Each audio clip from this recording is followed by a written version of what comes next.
boa vizinhança. Um tema que com certeza pode trazer atritos com o vizinho é a reforma da residência. Quais as regras para quem mora em condomínios? E no caso de casas de bairros, o contato no programa Tudo em Casa é com o empresário Roberto Rodrigues, um dos fundadores do Instituto Prosíndico. Tudo bem, Roberto? Tudo bem, Renata. Roberto, é importante informar seu vizinho quando pretende fazer uma reforma na residência, seja aquela pessoa que mora em uma casa de bairro ou quem mora em apartamento? Sim, isso é importantíssimo, né? Porque não só a questão da boa vizinhança, né, de poder ali respeitar, né, o direito do seu vizinho, hoje existem normas específicas, principalmente quando se fala em condomínios. A BNT foi obrigada a gerar, né, uma norma específica para poder cuidar, né, melhor dos empreendimentos. Então, quando a gente pretende realmente fazer uma reforma, a gente tem que pensar sempre no vizinho e na segurança dele, não só na nossa, mas na dele também. Quando a gente fala de prédio, por exemplo, existe uma norma que chama 16280, né, é o número dela, é uma norma que obriga, né, o condômino a informar o síndico o que ele vai fazer de reforma dentro do seu apartamento. Não só pela questão de estética ou de barulho, mas também pelo risco que essa reforma pode trazer para o seu vizinho. A estrutura, né, do imóvel? Exatamente. E quando a gente fala estrutura, muitos pensam que é só a parte de alvenaria, mas não é bem assim. Porque se você pensar na estrutura, né, a parte estrutural de um imóvel, você tem a parte elétrica, que pode gerar incêndio, você tem a parte hidráulica, que pode gerar infiltração e também desmoronamento. Então, enfim, você tem os recursos estruturais. Então, quando a gente fala estrutural, é alvenaria, elétrica, hidráulica, são tudo que compõe, né, aquele imóvel. E quem mora em casa de bairros, quais as dicas? Quem mora em casa de bairro, enfim, se é uma reforma mais simples, né, não há uma regra assim, muito clara ou muito bem divulgada sobre isso. De praxe, você deve contratar um arquiteto ou engenheiro quando você vai fazer alguma reforma mais volumosa, que vai mexer na parte estrutural.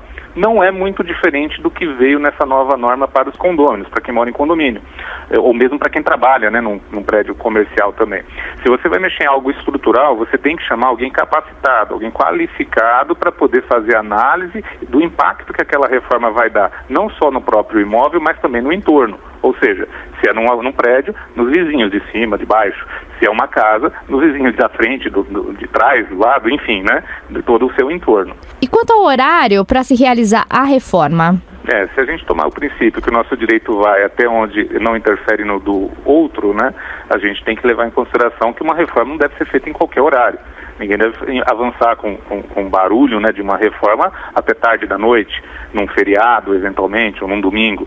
E que ainda isso ocorra, a gente pode sofrer consequências, né, por conta dessa perturbação da ordem. Quando é dentro de um condomínio, o síndico normalmente é o primeiro que aparece ali para tentar achar uma solução para que isso não ocorra. Agora, quando a gente mora em casa, a gente tem a força policial, que normalmente é acionada para também pegar e conduzir aquele condômino que está abusando do seu direito de propriedade com relação ao seu vizinho, né?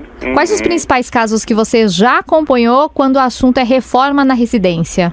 Quando a gente fala de reformas, onde a gente vê as coisas mais descabidas, né, de uma forma mais constante, são nos apartamentos mesmo, dentro dos condomínios. Eu já tive alguns casos bem interessantes. Um deles dá para contar aqui. Eu tive enquanto síndico, né, eu permaneci síndico por alguns anos e enquanto síndico eu tive uma situação muito, assim, fora do normal.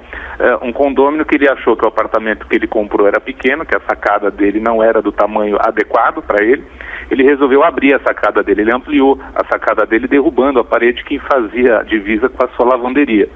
Não bastando isso, né, sem nenhum acompanhamento técnico, sem nenhum arquiteto, sem nenhum engenheiro por trás disso, ele mesmo fazendo essa reforma, ele achou, teve a brilhante ideia de pôr uma churrasqueira nessa sacada. Ou seja, ele comprou um apartamento que não tinha possibilidade de ter uma sacada ampla, ele ampliou e queria, né, na verdade, fazer uma churrasqueira daquelas que se compra em material de construção e queria colocar ali na parede da lavanderia. Uma área gourmet.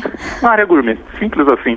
Ele achou que ele poderia fazer isso e quando, né, até por conta dessas novas regras de acompanhamento de obra e reforma nos prédios, enquanto ele estava tentando fazer isso, a gente percebeu que essa obra dele não estava catalogada, não tinha sido informada e fomos verificar.